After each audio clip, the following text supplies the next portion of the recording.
बोलो सीताराम राम। बोलो राजा राम राम, बोलो सीताराम राम। बोलो राजा राम राम, बोलो सीताराम राम। बोलो राजा राम राम, बोलो सीताराम राम।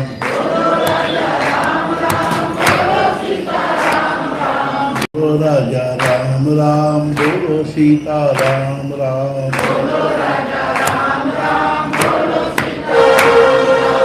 बोलो राजा राम राम, बोलो सीताराम राम। बोलो राजा राम राम, बोलो सीताराम राम।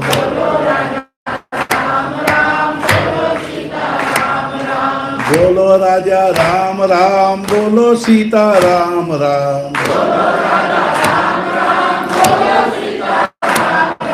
बोलो राजा राम राम, बोलो सीताराम राम।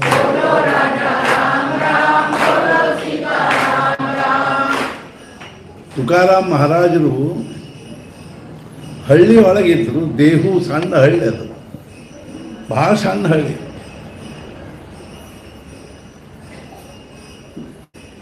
ಅಧ್ಯಾತ್ಮದ ದಿವ್ಯವಾಗಿರ್ತಕ್ಕಂಥ ಕಮಲ ಎಲ್ಲಿ ಅರಳತದೋ ಹೇಳಲಿಕ್ಕೆ ಬರಾಗಿ.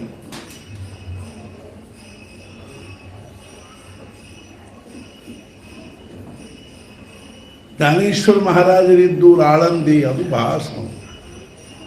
ಮಹಾರಾಜರಿದ್ದೂರು ಗೋಂದಾವಲೆ, ಎಷ್ಟು ಸಾಣ. 74ನೇ ಇಸ್ವಿಯಲ್ಲಿ ಹೋದಾಗ ಒಂದಿಷ್ಟಿಷ್ಟ ಓಣಿ, ಸಣ್ಣ ಸಣ್ಣ ಗುಡಿಸಲ.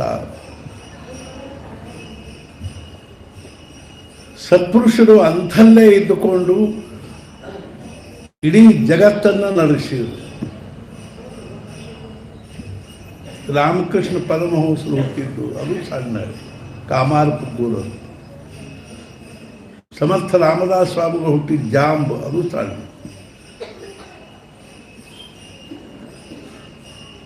ಸಮರ್ಥ ಅಂದ್ರೇನು, ಯಾವುದಾರ ಒಂದು ದೊಡ್ಡ ಬಿಲ್ಡಿಂಗ್ ಒಳಗೆ 100 ಮಂದಿ ಇದ್ದಾರೆ ಅಂತದೆ. ಸಿಂಹ ಜಸೆ ಪ್ರತಿ ಪರ್ವತಿ ನಾಹಿತ, ಕಸ್ತೂರಿ ಮೃಗವನೋ ಮನಿ ಕೈಚೆ, ಹಸ್ತಿಚೆ ಮಸ್ತಕಿ ಮುಕ್ತಾಸೆ, ಪರಿತೆ ಗಜರಾಜ ರಸ್ಥಳಿ ಕೈಚೆ, ಕಲ್ಪತರುವಣಿ ಕಾಮದುಘಾ ಬಹುಸಾಲ ಪುರಿಯಣಿ ಪಟ್ಟಣಿ ಕೈಚೆ, ತೇಚಿ ದವ್ಯಾನಿಧಿ ಸದ್ಗುರು ಸಾಹೇಬ ಸಂತ ಮಹಂತ ಘರೋಘರಿ ಕೈಚೆ. ಸಿಂಹ ಜಸೆ ಪ್ರತಿ ಪರ್ವತಿ ನಾಹಿ. ಸಿಂಹ ಎಲ್ಲ ಗುಡ್ಡದಾಗಿರಂಗಿಲ್ರಿ, ಅವು ಗಿರ್ನಾರದಲ್ಲಿ ಮಾತ್ರ ಇರ್ತಾವೆ. ನಾವು ಗಿರ್ನಾರದಲ್ಲಿ ನೋಡಿಯೋ, ನಾವು ಮೌಂಟ್ ಅಬೂಕ್ ಹೋದಾಗ ಗಿರ್ನಾರ್ಗೆ ಹೋಗಿದ್ವಿ. 100 ಸಿಂಹಗಳ. ಕಸ್ತೂರಿ ಮೃಗ ವಧುಮುಬಲಿ ಕೈಚೆ. ಕಸ್ತೂರಿ ಮೃಗ ಎಲ್ಲ ಅಡವಿಯಾಗಿರ್ತದೆ, ಅದು ಹಿಮಾಲಯದಲ್ಲಿ.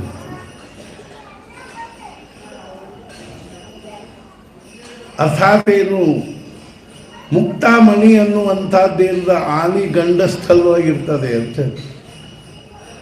ಪರಿತೆ ಗಜರಾಜ ರಸ್ಥಳಿ ಕೈಚೆ, ಅದೇನು ಇಲ್ಲಿ ಭೂಮಿ ಮೇಲಿಂದೇನ್ರಿ, ಇಂದ್ರ ಲೋಕದಲ್ಲಿ.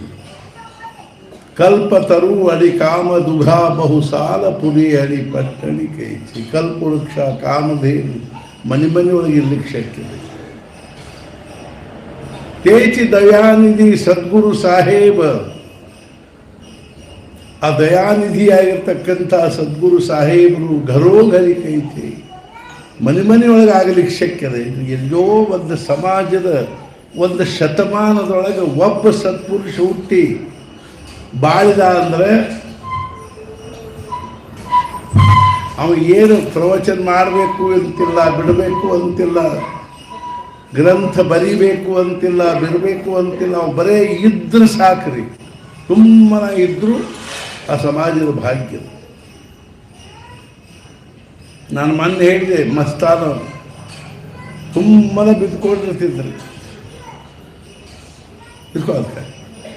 ಅರ್ಥಾತ್ ಏನು ಅಂದರೆ ತುಕಾರಾಮ್ ಮಹಾರಾಜರು ಒಂದು ಸಣ್ಣ ಹಳ್ಳಿ ಒಳಗೆ ಏನು ಅವ್ರ ಜೀವನ ಅದ್ಭುತವಾದ. ಅವರೇನು ಬಹಳ ದೊಡ್ಡ ಓದ್ದವರಲ್ಲ, ಬರೆದವರಲ್ಲ. ಮಂತ್ರದ್ದು ಒಂದು ಏನಿತ್ತು, ವ್ಯಾಪಾರ ಇತ್ತು, ಅದನ್ನು ಮಾಡಿಕೊಂಡಿದ್ರು. ಮಸಾಲೆ ವ್ಯಾಪಾರ, ಅದು ಸಹಿತ ಎತ್ತಿನ ಮೇಲೆ ಹೇರ್ಕೊಂಡು ಊರೂರು ಅಡ್ಡಾಡಿ ಮಸಾಲೆ ಮಾಡ್ತಿದ್ರು. ವಿಶೇಷತ ಒಣ ಮೆಣಸಿನ್ಕಾಯಿ ಮಾಡ್ತಾರೆ. ಶ್ರೀಮಂತರಿದ್ರು.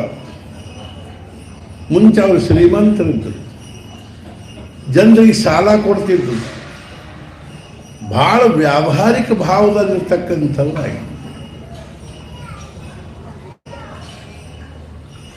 ಅವ್ರಿಗೆ ಹೆಂಡತಿ ಮಗ ಇತ್ತು. ಆ ಹೆಂಡತಿ TB ಪೇಷಂಟ್ ಇದೆ. ಮುಂದೆ ದೇಹದಲ್ಲಿ 3 ವರ್ಷ ಮಳೆ ಆಗಲಿಲ್ಲ. ಎಷ್ಟೊಂದು ಅಕಾಲ ಆಯಿತು ಅಂದರೆ ಅರ್ಥಾತ್ ಬರಗಾಲ ಬಿತ್ತು ಅಂದರೆ ಎಲ್ಲ ದನಕರುಗಳೆಲ್ಲ ಸತ್ತು ಹೋದು. ಮೇವು, ಹೊಟ್ಟು ಮೇವು ಇಲ್ಲದಕ್ಕೆ ಜನ ಸಾಯ್ಲಿಕ್ಕೆ ಹತ್ತರು. ತುಕಾರಾಮರ್ಗೊಂದು ಅಂಗಡಿ ಇತ್ತು. ಅಂಗಡಿನೂ ದಿವಾಳಿ ಎದ್ದು ಹೋತು. ನಮಗೆ ಫಕ್ತ ಏನು ವಿಚಾರ ಮಾಡೋದಿಲ್ರಿ. ನಾವು ಬರೇ ಮುಂಜಾನೆ ಸಂಧಿ ತನಕ ನಮ್ದೇನು ಒಂದು ರೂಟೀನ್ ಅದ. ನಾವು ಬಸ್ ಹೇಳೋದು, ಸ್ನಾನ ಮಾಡೋದು, ಕಾಲೇಜ್ ಆಫೀಸ್ಗೆ ಹೋಗೋದು, ಬರುವುದು, ತಿನ್ನೋದು, ಕುಡಿಯೋದು, TV, ಹರಟಿ, ಮಾತು, ಕಥೆ ಮಾಡೋದು.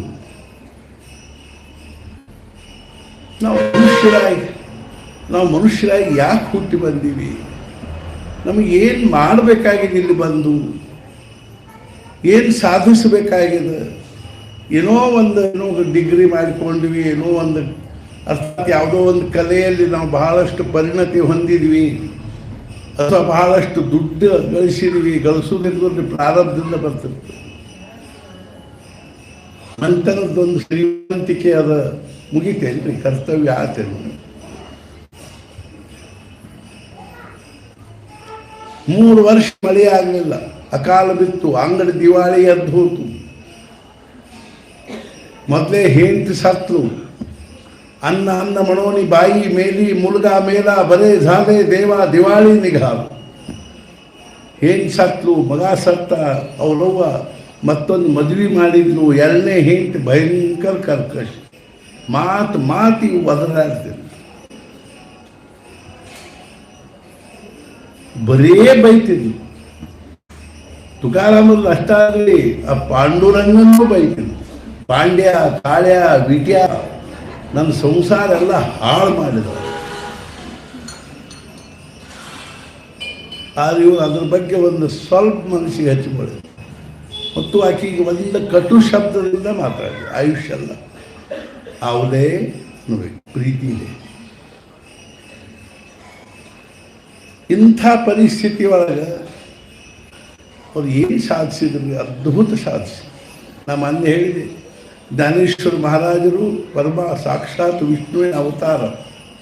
ಜ್ಞಾನೇಶೋ ಭಗವಾನ್ ವಿಷ್ಣು, ನಿವೃತ್ತಿರ್ ಭಗವಾನ್ ಶಿವ, ಸೋಪಾನೋ ಭಗವಾನ್ ಬ್ರಹ್ಮ, ಮುಕ್ತಾತು ಬ್ರಹ್ಮಚಿತ್ಕಲ.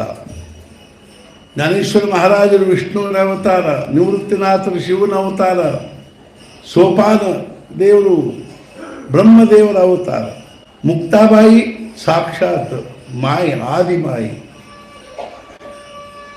ಅದು ಸಹಿತ ಯಾರು ಹೊಟ್ಟಿಲೇ ಹುಟ್ಟಿದವರು ಅಂದ್ರೆ ಮುಂಚೆ ಗೃಹಸ್ಥಾಶ್ರಮಿ ಆಗಿದ್ದು, ಮನೆ ಬಿಟ್ಟು ಹೋಗಿ ತೀರ್ಥಾಟನೆ ಮಾಡ್ಕೋತ ಕಾಶಿಗೆ ಹೋಗಿ ಸನ್ಯಾಸ ತಗೊಂಡು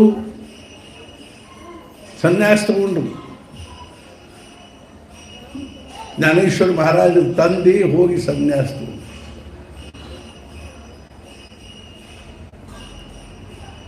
ಆಮೇಲೆ ಅವರು ಗುರುಗಳು ಸಂಚಾರ ಮಾಡ್ಕೋತ ಬಂದಾಗ ಜ್ಞಾನೇಶ್ವರ ಮಹಾರಾಜ್ ಆಳಂದಿಗೆ ಬಂದಾಗ ಅವ್ರು ಆಳಂದಿಯಲ್ಲಿ ಮುಕ್ಕಾಂ ಮಾಡಿದ್ರು. ಜ್ಞಾನೇಶ್ವರ ಮಹಾರಾಜರ ತಾಯಿ ಆಕೆ 1,00,000 ಅಶ್ವತ್ಥ ಪ್ರದಕ್ಷಿಣೆ ಮಾಡ್ತೀನಿ ಅಂತ ಸಂಕಲ್ಪ ಮಾಡಿ. ಅಲ್ಲೊಂದು ಸುವರ್ಣ ಪಿಂಪಳ ಅಂತದ್ರಿ, ಜ್ಞಾನೇಶ್ವರ ಮಹಾರಾಜ ಸಮಾಧಿ ಅದು. ಅರ್ಥಾತ್ ಆ ಸುವರ್ಣ ಪಿಂಪಳ ಅಶ್ವತ್ಥ, ಅದಕ್ಕೆ ದಿನ ಪ್ರದಕ್ಷಿಣೆ ಹಾಕ್ತಿದ್ರು. ಅವಾಗ ಅವ್ರ ಸ್ವಾಮಿಗಳು ಕೂತಿದ್ರು. ಅರ್ಥಾತ್ ಅವರ ಗಂಡನ ಗುರುಗಳು ಈಗ ಇವ್ರು ಹೋಗಿ ನಮಸ್ಕಾರ ಮಾಡಿದ ಕೂಡಲೇ ಅವರಂದ್ರು ಅಷ್ಟಪುತ್ರ ಪುತ್ರವತಿ ಭವ ಅಂತ ಆಶೀರ್ವಾದ. ಗಾಬರಿ ಅದಕ್ಕೆ ಹೇಳಿದರು, ನಾನು ನಿಮ್ಮ ಆಶೀರ್ವಾದ ಈ ಜನ್ಮಕ್ಕೋ ಇನ್ನು ಮುಂದಿನ ಜನ್ಮ, ಯಾಕೆ ಇದ್ದ ಜನ್ಮಕ್ಕನ ನನ್ನ ಪತಿ ಎಲ್ಲಿ ಹೋಗ್ಯಾರೋ ಗೊತ್ತಿಲ್ಲ. ಇವ್ಳು ಕೇಳಿದ ಎಂಥವ್ರು ಇಂಥವ್ರು, ಅವ್ರಿಗೆ ಲಕ್ಷ್ಯಕ್ಕೆ ಬಂದು ನನ್ನ ಕಡೆ ಬಂದು ಸನ್ಯಾಸ ತೊಗೊಂಡವನು ಹೀಗೆ. ಆಮೇಲೆ ತಿರುಗಿ ರಾಮೇಶ್ವರಕ್ಕೆ ಹೊಂಟವ್ರು ತಿರುಗಿ ಕಾಶಿಗೆ ಹೋಗಿ ಅವ್ರಿಗೆ ಆಜ್ಞೆ ಮಾಡಿ, ಇದು ನನ್ನ ಆಜ್ಞೆ ಅದ, ನೀನು ಹೋಗಿ ಸಂಸಾರ ಮಾಡಿ. ಆ ಸನ್ಯಾಸಿ ಹೊಟ್ಟಿಲೆ ಹುಟ್ಟಿರೋ ಈ 4 ಮಕ್ಕಳು ಇಟ್ಕೊಳ್ತಾರೆ. ಅವರು ಭಗವಾನ್ ವಿಷ್ಣುವಿನ ಅವತಾರ. ಅಂಥ ಜ್ಞಾನೇಶ್ವರ ಮಹಾರಾಜರ ಜೊತೆಗೆ ತುಕಾರಾಮರ ಹೆಸರು ತಗೊಂಡು ಜೈ ಜೈಕಾರ ಮಾಡ್ತಾರೆ ಅನ್ಬೇಕು. ತುಕಾರಾಮರದ್ದು ಏನು ಯೋಗ್ಯತಾ ಇರ್ಬೋದು ಕಲ್ಪನಾ ಮಾಡಿ. ಜ್ಞಾನದೇವ್ ತುಕಾರಾಮ್, ಜ್ಞಾನದೇವ್ ತುಕಾರಾಮ್. ಆ ತುಕಾರಾಮ್ ಮಹಾರಾಜರು ದೇಹೂರಲ್ಲಿದ್ದಾಗ ಸುತ್ತಮುತ್ತಲು ಸಣ್ಣ ಸಣ್ಣ ಹಳ್ಳಿ ಕೀರ್ತನಕ್ಕೆ ಹೋಗ್ತಿದ್ರು. ಕೀರ್ತನ ಅಂದರೆ ಹರಿಕಥೆ, ಅಥವಾ ಎಲ್ಲ ಮಹಾರಾಷ್ಟ್ರದ ಕೀರ್ತನ ಅಂತ, ಹರಿಕೀರ್ತನೆ. ಅಲ್ಲಿ ಏನಾಗಬೇಕು ಅಂದ್ರೆ ಹಳ್ಳಿ ಮಂದಿ ಅವರೆಲ್ಲ ಹೊಲದಿಂದ ಬಂದು ಊಟ ಮಾಡಿ ಕೀರ್ತನ ಕೇಳಿಗೆ ಬರ್ಬೇಕಾದ್ರೆ 10 ಅಡಿವೆ. ನಾವು ಸಣ್ಣವರಿಂದ 10 ಗಂಟೆಗೆ ಹೋಗ್ತಿದ್ವಿ ಕೀರ್ತನ.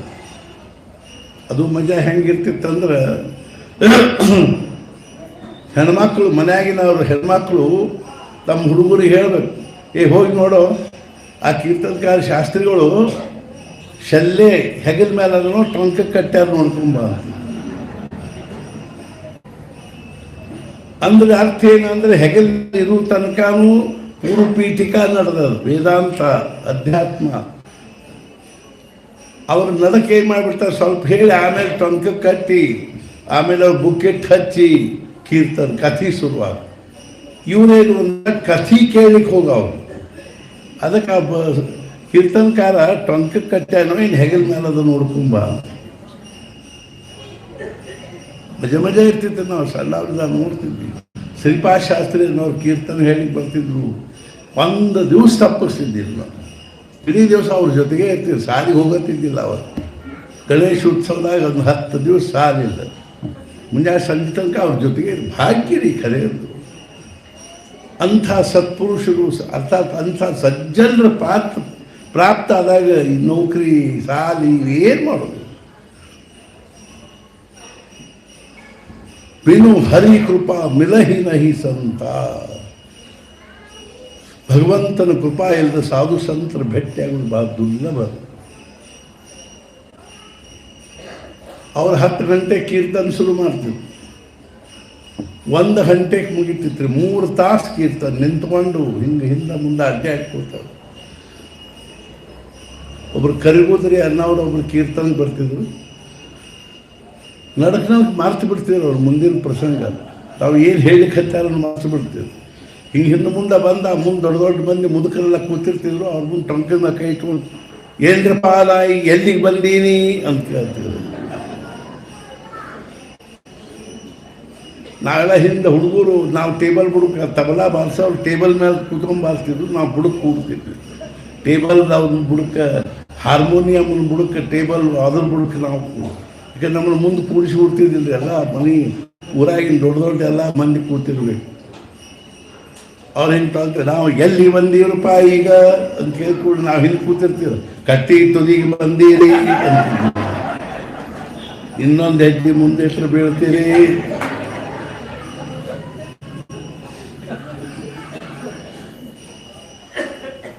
ನಮ್ಮೂರಿಗೆ ವರ್ಷ ದಿಂಡಿ ಬರ್ತಿತ್ತು ರೀ. 100-120 ಜನ ಸಂತರು ಬರ್ತಿದ್ರು. 3 ದಿವಸ ಭಜನೆ ಆಗ್ತಿತ್ತು. ನಾವು ಸಣ್ಣ ಹುಡುಗರು ಶಾಲೆಗೆ ಹೋಗ್ತಿದ್ವಿ, ಹೈಸ್ಕೂಲು ಕನ್ನಡ ಶಾಲೆಗೆ. ನಾವು ಹೋಗಿ ಹಿಂದೆ ನಿಂತಿರ್ಬೇಕು. ಅವ್ರು ರಾಮಕೃಷ್ಣ ಹರಿ ರಾಮಕೃಷ್ಣ ಹರಿ ಅನ್ಬೇಕು. ನಾವು ಹಿಂದಕ್ಕೆ ಮುಂದಕ್ಕೆ ಸಾರಿ, ಹಿಂದಕ್ಕೆ ಮುಂದಕ್ಕೆ ಸಾರಿ.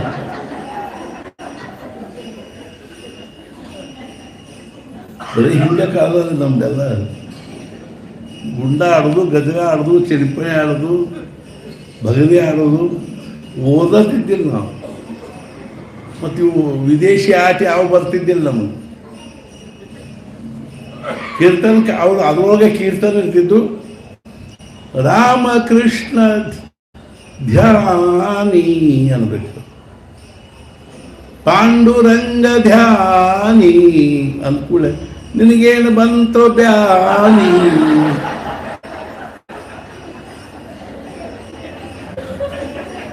ಹಿಂದಿಂದ ನಮ್ಮದಿಲ್ಲ. ಹಂಗೆ ತುಕಾರಾಮ್ ಮಹಾರಾಜರು ಕೀರ್ತನಕ್ಕೆ ಹೋಗ್ತೀವಿ. ರಾತ್ರಿ 10 ಗಂಟೆಗೆ ಹೋಗ್ಬೇಕು. ಅಲ್ಲಿ ಹಳ್ಳಿಯಾಗಿನ ಮಂದಿ ಹೆಂಗ್ರಿ, ಇದು ಮೃದಂಗ ತಾಳ ಇರ್ತಿದ್ದು ವಾರ್ಕರಿ ಮಂದಿವು. ಒಂದು ಕಂಬಳಿ ಹಾಸಿರ್ಬೇಕು ಬುಡಕ್ಕೆ ಅವ್ರಿಗೆ. ಕೀರ್ತನ ಹೇಳೋರು ಒಂದು ಕಂಬಳಿ, ಅವ್ರು ಕೀರ್ತನ ಶುರು ಮಾಡಬೇಕು. ಮುಂಚೆ ಪಾಂಡುರಂಗಂದೊಂದು ನಮಸ್ಕಾರ ಮಾಡಿ, ಸಮಚರಣ ಸರೋಜಂ ಸಾಂದ್ರ ನೀಲಾಂಬುದಾಭಂ ಜಘನ ನಿಹಿತ ಪಾಣಿಂ ಮಂಡನಂ ಮಂಡನಾನ ತರುಣ ತುಳಸಿ ಮಾಲಾ ಕಂಧರಂ ಕಂಜನೇತ್ರಂ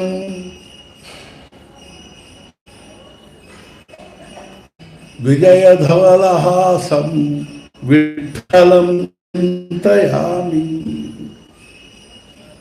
ಇಷ್ಟಾದ ಕೂಡಲೇ ಅವ್ರು ಶುರು ಮಾಡೋದು, ರಾಮಕೃಷ್ಣ ಹರಿ ರಾಮಕೃಷ್ಣ ಹರಿ ರಾಮಕೃಷ್ಣ ಹರಿ ರಾಮಕೃಷ್ಣ ಹರಿ ರಾಮಕೃಷ್ಣ ಹರಿ ರಾಮಕೃಷ್ಣ ಹರಿ ರಾಮಕೃಷ್ಣ ಹರಿ. ಭಜನೆ ಮಾಡ್ಕೋತ 15 ನಿಮಿಷ ಆಗಬೇಕು. ಮಂದಿ ಅದನ್ನು ಉತ್ಸಾಹದಿಂದ ಮಾಡ್ತಿತ್ತು. ಅರ್ಧ ತಾಸು ಅದು ಇನ್ನೂ ಉತ್ಸಾಹ ನಡೆದಿತ್ತು. ಸಣ್ಣಾಗಿ 3/4 ತಾಸು ಅದು ಸಣ್ಣಾಗಿ ಒಬ್ಬೊಬ್ರು ಕೈ ಕೆಳಗೆ ಬೀಳ್ಲಿಕ್ಕೆ ಹತ್ತಿ ತಾಳ ಬಾರಿಸೋರು ಅಥವಾ ಚಪ್ಪಾಳಿ ಬಾರಿಸೋರು ಹೋಗ್ಲಿಕ್ಕೆ ಕೆಳಗೆ ಮುಂದೆ ರಾಮಕೃಷ್ಣ ಹರಿ ರಾಮಕೃಷ್ಣ ಹರಿ. ಧನಿ ಸಣ್ಣ ಆತ. ಆಮೇಲೆ 1.5 ತಾಸು ಆತು. ಹಿಂದಿನ ಮಂದಿ ಸಾವಕಾಶ ಹೇಳಲಿಕ್ಕೆ ಹತ್ತು. ಇವ್ರು ಮುಗಿಯವಲ್ತು. ರಾಮಕೃಷ್ಣ ಹರಿ ರಾಮಕೃಷ್ಣ ಹರಿ ರಾಮಕೃಷ್ಣ ಹರಿ.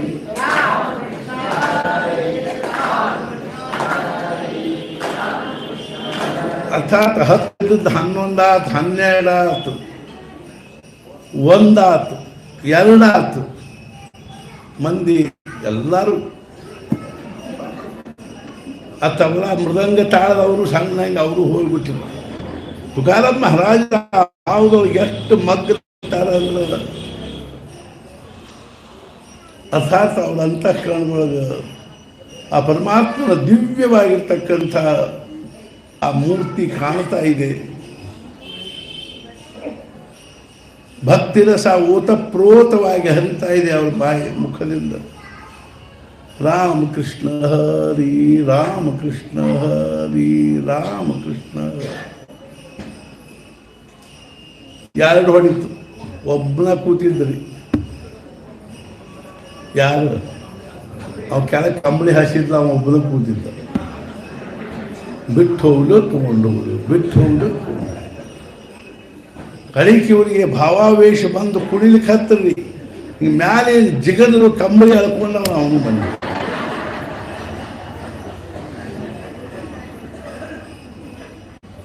ಬೆಳಗ್ಗೆ 4 ಹೊಡಿತು, 5 ಹೊಡಿತು. ಕಣ್ ತೆಗೆದ್ರಿ. ಯಾವಾಗ ಪಾಂಡುರಂಗ ಕುಣಿಲಿಕ್ಕೆ ಹತ್ತಿದ್ರಿ. ಖರೆ ಭಗವಂತನ ನಾಮದಲ್ಲಿ ನಾವು ಪ್ರಪಂಚವನ್ನು ಮಲ್ಲಿಗೆ ಬಂದದ್ದಾದ ನಮ್ಮ ಭಾಗ್ಯ. ಎಂಥ ಭಾಗ್ಯ ಇದೆ. ಪ್ರಪಂಚದ ಭಾವದಲ್ಲಿ ನಾವು ಭಗವಂತನ ಮರಿತಾ ಇದ್ದೀವಿ. ನಾವು ಭಸ್ಮಾಸುರಾಗಿ ಅರ್ಥಾತ್ ಶಿವ ವರ ಕೊಟ್ಟ. ಅವ್ನು ಕೇಳಿದ, ನಾನು ಯಾರು ತಲೆ ಮೇಲೆ ಕೈ ಇಡ್ತೀನೋ ಅವರು ನಾನು ಸುಟ್ಟು ಬೂದಿ ಆಗಬೇಕು. ಅದು ಪಾಪ ಭೋಲೆನಾಥ ಶಿವ ಹೆಂಗೆ ಅವನಿಗೆ ವ್ಯವಹಾರ ಜ್ಞಾನ ಕಡಿಮೆ ಸ್ವಲ್ಪ, ಮುಂದೆ ಏನಾದ್ರು ಪ್ರೀತಾದಿತ್ತು ಅನ್ನೋ ಕಲ್ಪನಾ ಇಲ್ಲ. ತಥಾಸ್ತು ಅಂದುಬಿಟ್ಟ. ಭಸ್ಮಾಸುರು ಬೆದಕಿದ್ದವ. ಅವಂದ ವರ ಏನೋ ಕೊಟ್ಟು, ನೀ ಕೊಟ್ಟದ್ದು ನನಗೆ ಬಂದದೋ ಇಲ್ಲೋ ಹೆಂಗೆ ತಿಳ್ಕೊಬೇಕು. ಹೋಗಿ ನೋಡು, ಯಾರ್ದಾರ ತಲೆ ಮೇಲೆ ಕೈ ಇಟ್ಟು ನೋಡು. ಹೌದು ಇದ್ದಿದ್ದಿಲ್ಲ ಮತ್ತೆ ತಿರುಗಿ ನಿನಗೆ ನೀವು ಹೋಗಿಬಿಡ್ತೀವಿ, ಮತ್ತೆ ನಿನ್ನ ಕಲೀಲಿಕ್ಕೆ ಮತ್ತೆ 106 ವರ್ಷ ತಪಶ್ಚರ್ಯ ಮಾಡಿ. ಮತ್ತು ಏನು ಮಾಡ್ಬೇಕಂತ ಮಾಡಿ, ಇಲ್ಲೇ ಪರೀಕ್ಷೆ ಮಾಡ್ಕೊಂಡು ಹೋಗ್ಬೇಕಂತ ಮಾಡಿ. ಮತ್ತು ಇಲ್ಲೇನು ಯಾರ ಮೇಲೆ ಪರೀಕ್ಷೆ ನೀ ಇದ್ದಿಲ್ಲ ಅದು. ಶಿವ ಗಾಬರಿ ಅದ. ಈಗ ಅವನ ತಲೆ ಮೇಲೆ ಕೈ ಇಟ್ಟು ಪರೀಕ್ಷೆ ಮಾಡಿ ನೋಡಾವಿದ್ದೀವ. ಶಿವ ಅವನು ಅದೃಶ್ಯ ಆಗಿಬಿಟ್ಟ. ವಿಷ್ಣುವಿನ ಕಡೆಗೆ ಹೋದ. ವಿಷ್ಣು ಅಲ್ಲಿ ಹೇಳಿದ, ಭಗವಂತ ಹಿಂಗಾಗಿದ್ದು ನಾನು ವರ ಕೊಟ್ಟು ಪ್ರೀತಿಯಾಗಿ ಮತ್ತು ಏನು ಮಾಡ್ಬೇಕಂತ ಮಾಡಿ. ಅವ್ನಿಗೆ ವರ ಕೊಟ್ಬಿಟ್ಟಿದ್ದು ಯಾರ ತಲೆ ಮೇಲೆ ಕೈ ಇಡ್ತೀವೋ ಅವ್ರು ಸುಟ್ಟು ಭಸ್ಮ ಆಗ್ತಾರೆ. ಬರೀ ಇಂಥವು ಉಪದ್ವ್ಯಾಪ ಮಾಡ್ಕೊಂಡ್ಬರ್ತೀವಿ ನೋಡಿ ಅಂತ. ಮತ್ತು ನಾವು ಅದನ್ನು ಬಗೆಹರಿಸ್ಬೇಕು. ಇಲ್ತೋ ಮಾಡ್ತಿರ್ತೀವೋ ವ್ಯವಸ್ಥೆ. ಅವ ಅರ್ಥಾತ್ ಅದ ಅಂದ್ರೆ ಅವರು ಸ್ತ್ರೀ ಪಾತ್ರ ಧಾರಣೆ ಮಾಡಿಕೊಂಡು ಮೋಹಿನಿ ಅಲ್ಲಿ ಹೋದ ಕೂಡಲೇ ಅವ ಭಸ್ಮಾಸುರ ನೋಡಿ ಗಾಬರಿ ಈಕೆ ಯಾವಾಗ ಬಂದ್ಲಿಕ್ಕೆ ಹತ್ತಿರ ಬಂದ ಕೂಡಲೇ ಅವ ಆಕೆ ಕೈ ಹಿಡ್ಲಿಕ್ಕೆ ಹೋದ. ತಡಿಯೋದು ಏನು, ನಾ ಕುಣಿದ್ರೆ ನನ್ನ ಕೈ ಹಿಡಿ, ಇಷ್ಟ ಆದಲ್ಲ ಅದನ್ನ. ಈಕಿನೂ ಕುಣಿಲಿಕ್ಕೆ ಹತ್ತಲು, ಅವನು ಕುಣಿಲಿಕ್ಕೆ ಹತ್ತ, ಕುಣ್ಕೋತ ಆಕಿ ಅವ್ರಿಗೆ ಆಕೆ ಏನು ಮಾಡಿಬಿಟ್ರು, ತನ್ನ ಕೈ ತನ್ನ ತಲೆ ಮೇಲೆ ಹಿಂಗೆ ನಿಂತುಬಿಟ್ರು. ಅದು ಭಸ್ಮಾಸುರು ಎಲ್ಲ ಮರೆತು ಬಿಟ್ಟು ಇದನ್ನು ಮಾಡಿ ಮೋಹಿನಿಗೆ ವಶ ಆಗಿ ಅದು ಹಿಂಗೆ ಮಾಡಿ ಮಾಡ್ತೀವಿ ಫಲ. ಭಗವಂತ ನಮಗೆ ಮರೆಯೋ ಶಕ್ತಿ ಕೊಟ್ಟಾನೆ. ಎದಕ್ಕಾಗಿ ಅಂದರೆ ಪ್ರಪಂಚ ಮರೀಲಿ. ನಾವು ಅವನ್ನ ಮರೆತು ಬಿಟ್ವಿ. ಭಸ್ಮಾಸುರ ಅಲ್ಲಿಂದ ಎಲ್ಲಿ ಬರ್ತಾರೆ? ಮರೆಯೋ ವಿಸ್ಮರಣೆ ಅನ್ನೋ ಶಕ್ತಿ ಪ್ರಪಂಚ ಮರ್ತದನ್ನು ಸ್ಮರಣೆ ಮಾಡಿರಿ ಅಂತ ತಿಳ್ಕೊಂಡು ಪ್ರಪಂಚ ಮರೀಲಿಕ್ಕೆ ಕೊಟ್ಟಿರೋ ಶಕ್ತಿಯನ್ನು ನಾವು ಅವನ ಮೇಲೆ ಪ್ರಯೋಗ ಮಾಡಿ ಅವನ್ನ ಮರೆತುಬಿಟ್ಟು.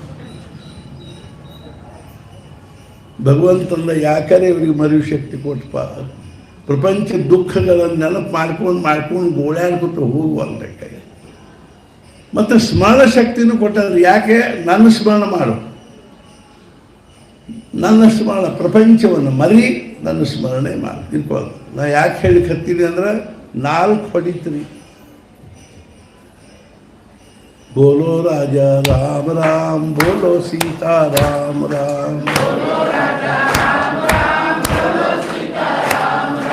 ಬೋಲೋ ರಾಜ ರಾಮ ರಾಮ್, ಬೋಲೋ ಸೀತಾ ರಾಮ ರಾಮ್.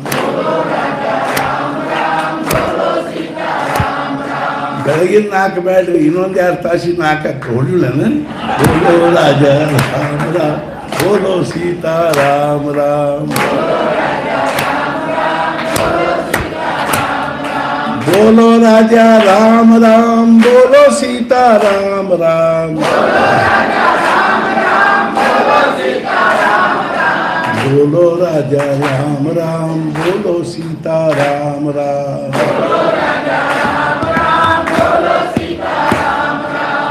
ಸದ್ಗುರುನಾಥ ಮಹಾರಾಜ್. ಪ್ರೇಮ ಎದರೊಳಗಿಂದ ನಿರ್ಮಾಣ ಆಗ್ತದೆ ಅಂದರೆ ಸಹವಾಸದಿಂದ ನಿರ್ಮಾಣ. ಪ್ರೇಮದ ಲಕ್ಷಣ ಹಂಗದ. ಸಹವಾಸದಿಂದ ಪ್ರೇಮ ನಿರ್ಮಾಣ ಆಗ್ತದೆ. ಮದುವೆ ಒಳಗೆ ಪ್ರಕಾರ 2. ಒಂದು ಮುಂಚೆ ಪ್ರೇಮ ಮಾಡಿ ಆಮೇಲೆ ಮದುವೆ ಮಾಡಿಕೊಳ್ಳೋದು, ಒಂದು ಮುಂಚೆ ಮದುವೆ ಮಾಡಿಕೊಂಡು ಆಮೇಲೆ ಪ್ರೇಮ ಮಾಡಿ.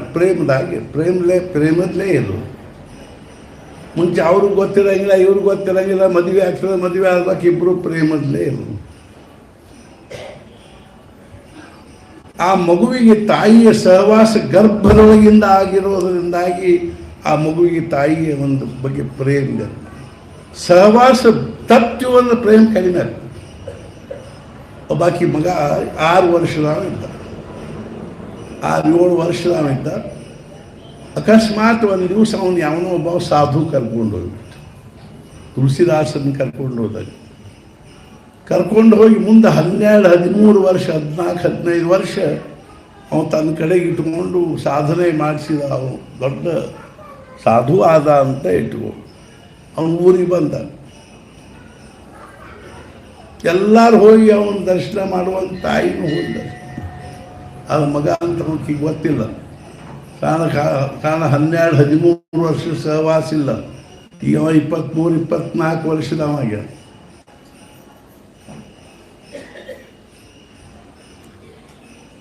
ಅಕಸ್ಮಾತ್ ಆ ಮನುಷ್ಯಾಗ ಏನಾಯ್ತು ಅಂದರೆ ಯಾವುದೋ ಒಂದು ಕಾಯಿಲೆ ಆಯಿತು. ಕಾಯಿಲೆ ಆಗಿ ಒದ್ದಾಡ್ಲಿಕ್ಕೆ ಹತ್ತ. ಎಲ್ಲರೂ ಸ್ವಾಭಾವಿಕವಾಗಿ ಎಲ್ಲರಿಗೂ ಅವ್ರ ಬಗ್ಗೆ ಒಂದು ಸ್ವಲ್ಪ ಕಳಕಳಿ ಅನಿಸಿ ಎಲ್ಲರೂ ಏನೋ ತಮ್ಮ ತಿಳಿದದ್ದು ಉಪಚಾರ ಮಾಡ್ತಾಯಿದ್ರು. ಹಂಗೆ ಈ ತಾಯಿನೂ ಅವನು ಉಪಚಾರ ಮಾಡಿ ಅಷ್ಟ. ಯಾಕಂದ್ರೆ ಸಹವಾಸ ತಪ್ಪಿ ಹೋಗಿತ್ತು. ಹಿಂಗಾಗಿ ಪ್ರೇಮ ಇಲ್ರಿ, ಸುಮ್ಮನೆ ಹಂಗೆ ಎಲ್ಲರೂ ಮಾಡಿದಂಗೆ ತಾನು ಏನೋ ಒಂದು ಉಪಚಾರ ಮಾಡಿ. ಅವಾಗ ಅಕಸ್ಮಾತ್ ಕರ್ಮಧರ್ಮ ಸಂಯೋಜನೆ ಮಗ ಅಂತ ಗೊತ್ತಾದ ಕೂಡ ಸಂತೋಷ ಆಯ್ತು. ಮತ್ತು ಸಹವಾಸದಿಂದ ಪ್ರೇಮ ಬೆಳೀಲಿ. ಸಹವಾಸದಿಂದ ಪ್ರೇಮ ನಿರ್ಮಾಣ ಆಗಬೇಕು. ನಾವು ಅನೇಕ ಜನ್ಮಗಳಿಂದ ಈ ಪ್ರಪಂಚದ ಸಹವಾಸ ಮಾಡ್ಕೋತ ಬಂದಿರೋದ್ರಿಂದಾಗಿ ನಮಗೆ ಪ್ರಪಂಚದ ಪ್ರೇಮ ಆಗಿದೆ. ಇದೇನು ಸ್ವಾಭಾವಿಕ ಅಲ್ರಿ, ಖರೆ ಅಂದರು.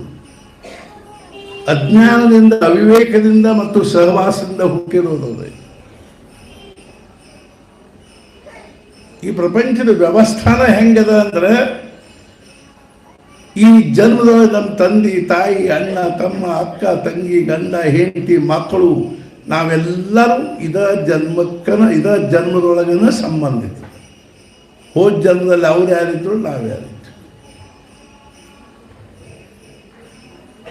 ಅಗದಿ ಘಟನಾ ಹೇಳ್ತೀನಿ ಒಂದು. ಬಹಳವಾಗ ಬೆಲ್ಸರವ್ರು ಹೇಳಿದ್ದ ಹೇಳ್ತೀನಿ. ಕಾಶಿ ಒಳಗೆ ಒಂದು ಗಂಡ ಹೆಂಡತಿ 3 ಜನ ಮಕ್ಕಳು ಇದ್ರು. 2 ಹೆಣ್ಮಕ್ಳು, ಒಬ್ಬ ಹುಡುಗ. ಅವರೆಲ್ಲರೂ ಸಾಧಾರಣ 14-15 ವರ್ಷದವರು, 12-13 ವರ್ಷದವರು. ಒಂದು ದಿವಸ ರಾತ್ರಿ 12 ಗಂಟೆಗೆ 3 ಮಂದಿ ಮಾತಾಡ್ಕೊಳ್ಕತ್ತಾರ. ಅಷ್ಟು ತಂಗಿ ಕೇಳ್ತಾಳ, ಅಣ್ಣ ನೀ ಯಾಕೆ ಬಂದಿ ಅಂತ. ಬಂದಿತ್ತಾಗಿ ಒಮ್ಮೆಲೆ ಎತ್ತರ ಆಗ್ತದೆ. ಇವು ಸುಮ್ಮನೆ ಕೇಳ್ತಾರೆ. ಅವ ಹೇಳ್ದ, ನನಗೆ ಇವರೊಂದಿಷ್ಟು ದುಡ್ಡು ಕೊಡೋದಲ್ಲ, ಒಂದು 50-60 ಸಾವಿರ ರೂಪಾಯಿ, ಅದಕ್ಕೆ ವಸೂಲು ಮಾಡಿಕೊಂಡು ಹೋಗಿ. ನೀ ಯಾಕೆ ಬಂದಿದ್ದಿ? ಆಕೆ ಒಬ್ಬಾಕೆ ಹೇಳಿದ್ಲು, ನನಗೆ ಇವರು ಹೋದ ಜನ್ಮದಾಗ 15 ಸೇರು ಎಣ್ಣೆ ಕೊಡಬೇಕಾಗಿತ್ತು.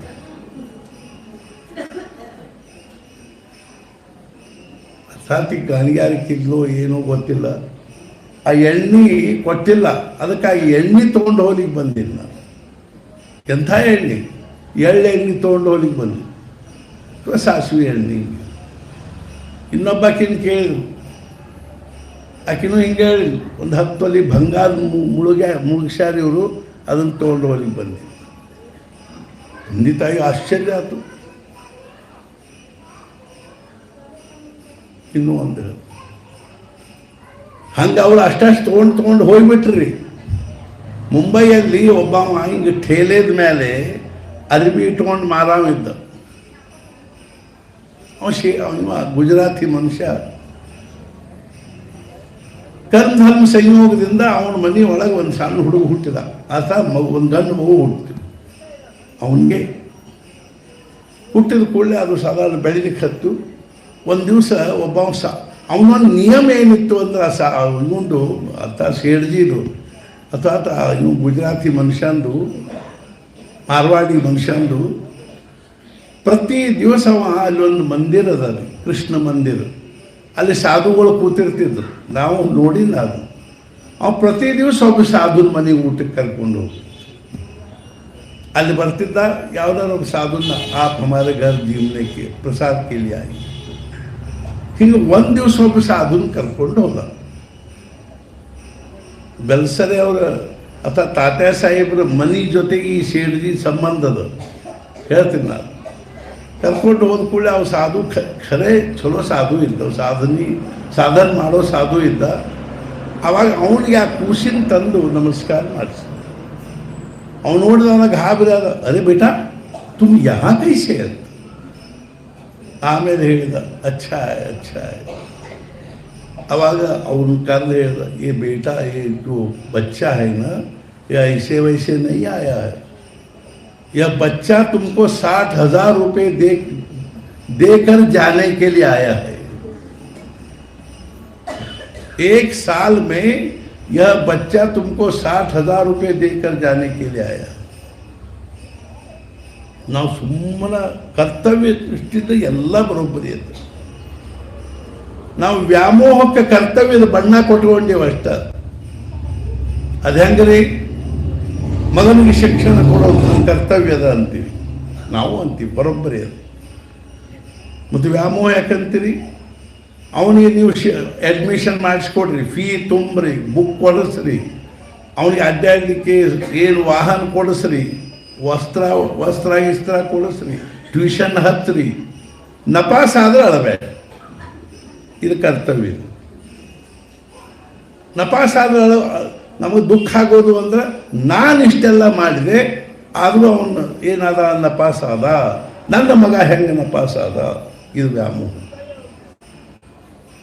ಎಷ್ಟೋ ಮಂದಿ ಹೇಳ್ಬೇಕು, ಏನ್ರಿ ನೀವು ಜಪ ಮಾಡಂದ್ರಿ ಮಾಡಿದೆ ನಮ್ಮ ಹುಡುಗ ನಪಾಸ್ ಆದ. ಅರೆ ಜಪಕ್ಕೂ ನಪಾಸ್ ಆಗೋಕ್ಕೆ ಏನು ಸಾಂಬ? ಏನು ಜಪ ಮಾಡೋರು ಮನ್ಯಾಗಿನ ಹುಡುಗರು ಅಭ್ಯಾಸ ಮಾಡದೇ ಇದ್ರು ಪಾಸ್ ಆಗ್ತಾವೇನ್ರಿ? ಎಷ್ಟರ ಭ್ರಾಮಕತ. ನಾವು ಪರಮಾರ್ಥದ ಅರ್ಥನ ಆಗಿಲ್ರಿ. ನಾವು ಏನು ಪಡ್ಕೊಳ್ಳಿಕ್ಕೆ ಇಲ್ಲಿ ಸದ್ಗುರುಗಳ ಸಾನ್ನಿಧ್ಯದಲ್ಲಿ ಬರ್ತೀವಿ ಅನ್ನೋದು ಕಲ್ಪನೆ. ಅವನಿಗೆ ಆಶ್ಚರ್ಯ ಅನಿಸುವಷ್ಟು ದಿನ ಲಾಭ ಆಗಲಿಕ್ಕತ್ತು. 1 ವರ್ಷಕ್ಕೆ ಬರೋಬ್ಬರಿ 60,000 ರೂಪಾಯಿ ಲಾಭ ಆಯ್ತು ಆ ಹುಡುಗರು. ಅವನ ಏನು ಮಾಡಿದ, ದೊಡ್ಡ ಇದ್ರ ಒಂದು ಮನೆ ಖರೀದಿ ಮಾಡಿದಾಗಿನ ಕಾಲ ಅದ ಮನೆಯನ್ನೇನದ ತಾತೆ ಸಾಹೇಬರು ಖರೀದಿ ಮಾಡಿ ಆ ಮನೆಯೊಳಗೆ ಬೆಳೆಸದೆ ಅವ್ರಿಗೆ. ಇದೆಲ್ಲ ಒಂದು ವ್ಯವಸ್ಥೆ ಅದು. This world is great divine design. ಇರ್ಪಾರ್ಥ ಅರ್ಥಾತ್ ಏನು ಅಂತ ತಿಳ್ಕೊಂಡು ಕೇಳಿ ಸುಮ್ಮನೆ ನಾವಿಲ್ಲಿ ಪ್ರಪಂಚದೊಳಗೆ ಒತ್ತಟ್ಟಿಗೆ ಇದ್ದೀವಿ ಅಷ್ಟ. ಒಂದು ಬೋಗಿ ಒಳಗೆ ಆ ಊರಿಂದ ಈ ಊರಿಂದ ಬಂದು ಕೂತು ಆ ಊರಿಗೆ ಈ ಊರಿಗೆ ಹೋಗೋ ಮಂದಿ ಹೆಂಗಿರ್ತಾರ ಹಂಗಿದ್ದೀವಿ ನಾವಿಬ್ಬರು. ಮತ್ತು ನಾವು ಬಂದೀವಿ ಅದಕ್ಕಂದ್ರೆ ಇಲ್ಲೇನಾದರೂ ಪಡ್ಕೊಂಡು ಹೋಗ್ಲಿ, ಏನಾದರೂ ಸಾಧನೆ ಮಾಡಿ ಭಗವಂತನ ಸಾಕ್ಷಾತ್ಕಾರ ಮಾಡಿಕೊಂಡು. ಸತ್ಪುರುಷರಿಂದ ಕಳಕಳಿಯಿಂದ ಹೇಳ್ತಾರೆ. ಅವರಿಗೆ ಬಾಲ್ಯದಿಂದಲೇ ಇದರ ಕಲ್ಪನಾ ಇರ್ತದೆ. ನಾವು ಅದ್ರ ಬಗ್ಗೆ ನಾವು ವಿಚಾರ ಮಾಡುವ. ಇಂಥ ದಿವ್ಯವಾಗಿರುವ ಭಗವಂತ ನಮಗೆ ಯಾವ ಮಾನವ ದೇವ ಈ ಮನುಷ್ಯ ದೇಹ ಎಷ್ಟರೇ अर्थात गूढ़ अंदर यह जीवन एक ऐसा अर्थात ಏನು ಅಂದ್ರೆ ऐसा उलझा हुआ गांठ है, आप इसको कितने ही सुलझाने की कोशिश करोगे तो यह उलझते जाए. ಅಂದ್ರೆ ಇದಕ್ಕೇನು ಉಪಾಯ ಇಲ್ಲೇನ್ರಿ ಅಂದ್ರೆ ಇದರ ಗಂಟು ಈ ಸ್ವೆಟರ್ ಹೆಣದಿರ್ತದೆ, ಅದು ಬರೋಬ್ಬರಿ ತುದಿ ಎಲ್ಲಿರ್ತದೆ ಅದು ಹಿಡಿದ ಜಗ್ಗಿ ಇಡೀ ಸ್ವೆಟರ್ ಬಿಚ್ಚಿ ಹೋಗ್ತದೆ. ಅದು ಬಿಚ್ಚಲ್ಲ ಎತ್ಲಾಗ ಜಕ್ಕೋತ ಕೂತ್ರೆ ಮತ್ತಿಷ್ಟು ಗಂಟು ಹೆಚ್ಚಾಗ್ತದೆ. ಹೆಂಗೋ ಹಂಗೆ ಅದ್ರ ತುದಿ ಎಲ್ಲಿದ ಗಂಟು ಎಲ್ಲಿದ ಅನ್ನೋದು ಅವ್ರಿಗೆ ಗೊತ್ತು. ಅವರಿಗೆ ಶರಣ ಹೋದ್ವಿ, ಅವ್ರು ಹೇಳಿರ್ತಕ್ಕಂಥ ಪದ್ಧತಿಯೊಳಗೆ ಜೀವನದ ಗಂಟು ಬಿಚ್ಚಿಕೊಳ್ಳಿಕ್ಕೆ ಪ್ರಯತ್ನ ಮಾಡಿದ್ವಿ, आगे हो. पहली कृपा भगवान की, दूसरी कुछ आप. ಮೊದಲೇ ಕೃಪಾ ಭಗವಂತಂದು ಅಂದ್ರೇನು ಮನುಷ್ಯ ದೇಹ ಕೊಟ್ಟಾರ, दूसरी कुछ आप ಇನ್ನು ಸ್ವಲ್ಪ ನಾವು ಮಾಡಬೇಕು. तीसरी कृपा गुरुदेव की तब बनेगी बात. ಅರ್ಥಾತ್ ಏನು ಅಂದ್ರೆ ನಾವು ಆಯುಷ್ಯ ಎಲ್ಲ ಎದಕ್ಕೆ ಹಾಕಲಿಕ್ಕತ್ತೀವಿ, ಎದುರಾಗ ಹಾಕಲಿಕ್ಕತ್ತೀವಿ, ಕೊನೆಗೆ ಏನು ಮಾಡಬೇಕಾಗಿದೆ ಅನ್ನೋದನ್ನು ನಾವು ವಿಚಾರ ಮಾಡಬೇಕು. ಅದಕ್ಕಾಗಿ ಸಮಸ್ಯೆ ಎಷ್ಟೊಂದು ಕಳಕಳಿಯಿಂದ ಹೇಳ್ತಾರೆ ಅಂದರೆ ನೀವು ಮತ್ತೇನು ಮಾಡಬೇಡ, ಮತ್ತೇನು ಮಾಡಬೇಕಾದ ಅವಶ್ಯಕತೆಯೂ ಇಲ್ಲ. ಅರ್ಥಾತ್ ಭಗವಂತನ ಪ್ರಾಪ್ತಿಯ ದೃಷ್ಟಿಯಿಂದ ನಾವು ಸ್ನಾನ ಸಂಧ್ಯಾ ಮಾಡಬಾರ್ದು. महाराज हे धर्माचे आचरण शक्य तितके करा. ಧರ್ಮದ ಆಚರಣೆಯಲ್ಲಿ ಎಷ್ಟು ಶಕ್ಯದನೋ ಅಷ್ಟು ಮಾಡಿ, ಅಂತ ಕಡಿಮೆ ಅಲ್ಲ, ಎಷ್ಟು ಮ್ಯಾಕ್ಸಿಮಮ್ ಶಕ್ಯದನೋ ಅಷ್ಟು ಮಾಡಿ.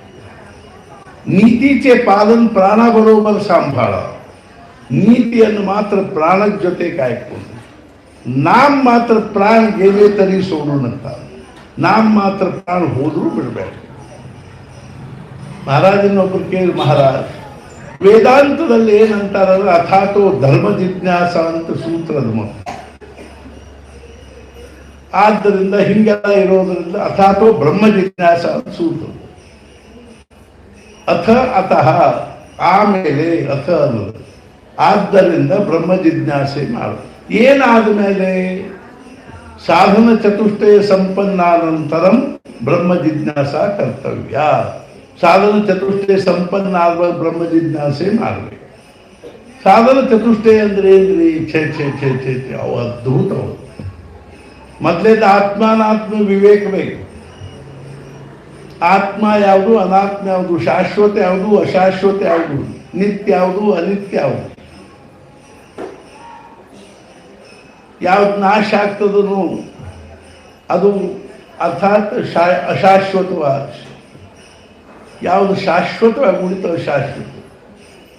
ಆದರೆ ಇದರ ಅರ್ಥ ಇನ್ನೊಂದು ಅದರಿ, ಯಾವ್ದು ನಮ್ಮನ್ನು ಶಾಶ್ವತದ ಕಡೆ ತಗೊಂಡು ಹೋಗ್ತದನೋ ಅದು ಶಾಶ್ವತ, ಯಾವ್ದು ನಮ್ಮನ್ನು ನಿತ್ಯದ ಕಡೆ ತಗೊಂಡು ಹೋಗ್ತದನೋ ಅದು ನಿತ್ಯ. ಯಾವ್ದು ಹೋಯ್ತದ್ರಿ? ನಾಮಸ್ಮರಣೆ, ಜಪ, ತಪ, ಅನುಷ್ಠಾನ. ಅದೇ ರೀತಿಯಾಗಿ ವ್ರತ, ವೈಕಲ್ಯ, ಹೋಮ, ಹವನ, ದಾನ, ಧರ್ಮ, ಪೂಜಾ, ಪಾಠ, ಪಾರಾಯಣ, ಜಪ ಇವೆಲ್ಲ ನಿತ್ಯವು. ಯಾಕಂದ್ರೆ ನಮ್ಮನ್ನು ನಿತ್ಯದ ಕಡೆ ತಗೊಂಡು ಹೋಗ್ತದೆ, ಪರಮಾತ್ಮನ ಕಡೆ ತಗೊಂಡು ಹೋಗ್ತದೆ. ಅನಿತ್ಯ ನಮ್ಮನ್ನು ಯಾವ ಅನಿತ್ಯದ ಕಡೆಗೆ, ಪ್ರಪಂಚದ ಕಡೆಗೆ ಒಯ್ತಾವು ಅವೆಲ್ಲ ಅನಿತ್ಯ. ಇದಕ್ಕೆ ನಮ್ಗೆ ವಿವೇಕ ಬೇಕು.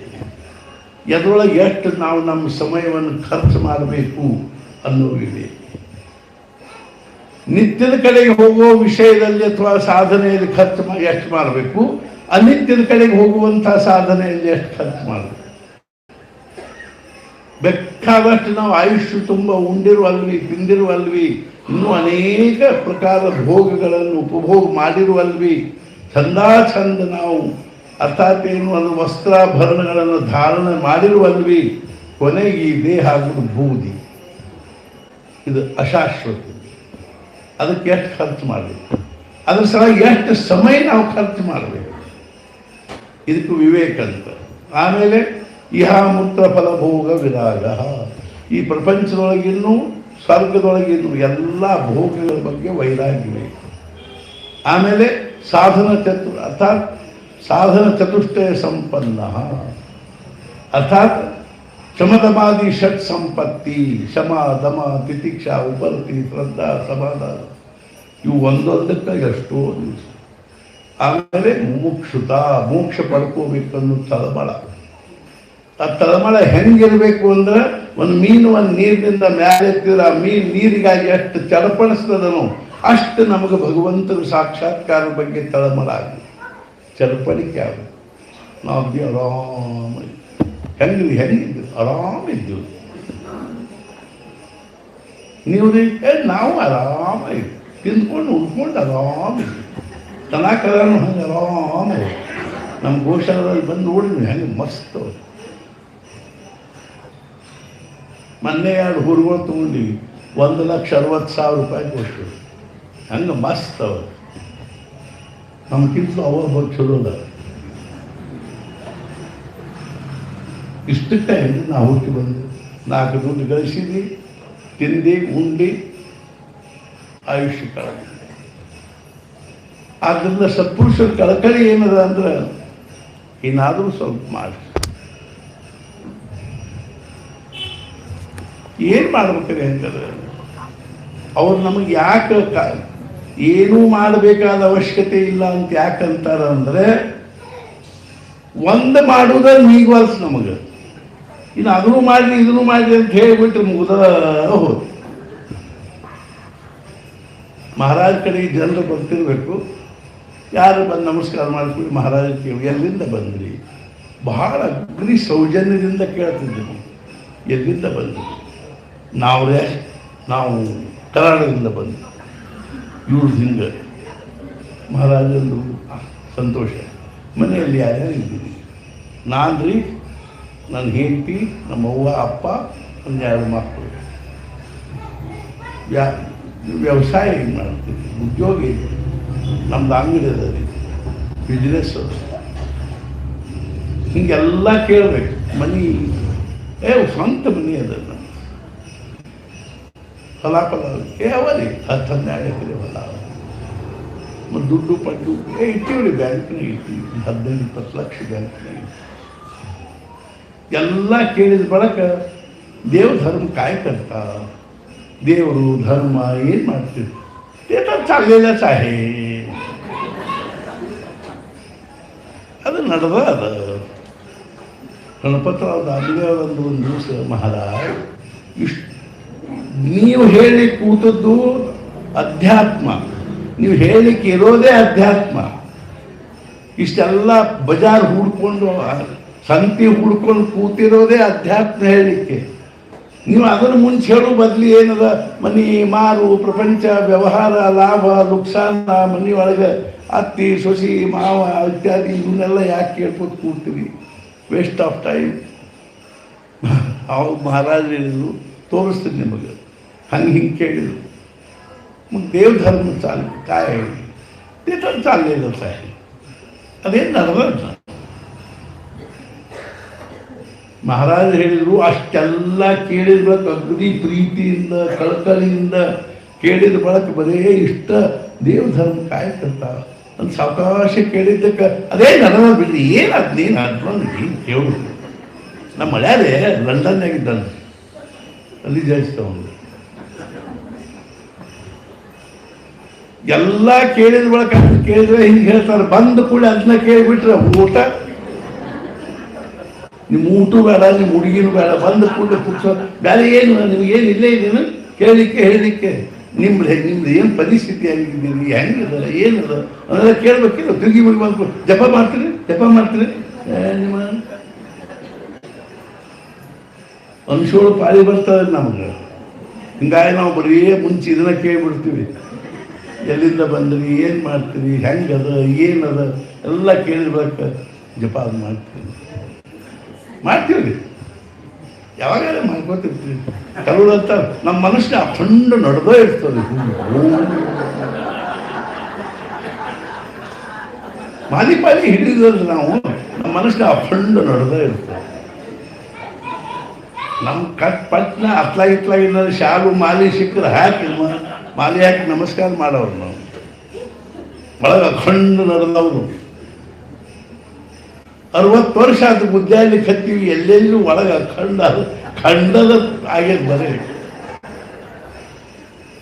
ಏನಾದ್ರು ಸಾಮಾನ್ಯ ಇರ್ಬಾರ್ದು. ಆದ್ರಿಂದ ನಾವು ಏನು ಮಾಡಬೇಕು ಅಂದ್ರೆ ಸಮರ್ಥನೆ ಎಷ್ಟರ ಕಳಕಳಿಯಿಂದ ಹೇಳ್ತಾರೆ. ಶಿವತ ಒಂದು ಏಕಾಂತ ಸ್ಥಾನದಲ್ಲಿ ವ್ಯಕ್ತಿತ್ವ ನಿರ್ಮಾಣ ಆಗಬೇಕು ಅಂದ್ರೆ ಏಕಾಂತದೊಳಗಿಂದ ನಿರ್ಮಾಣ, ಬಜಾರ್ಗಳೊಳಗಿಂದ.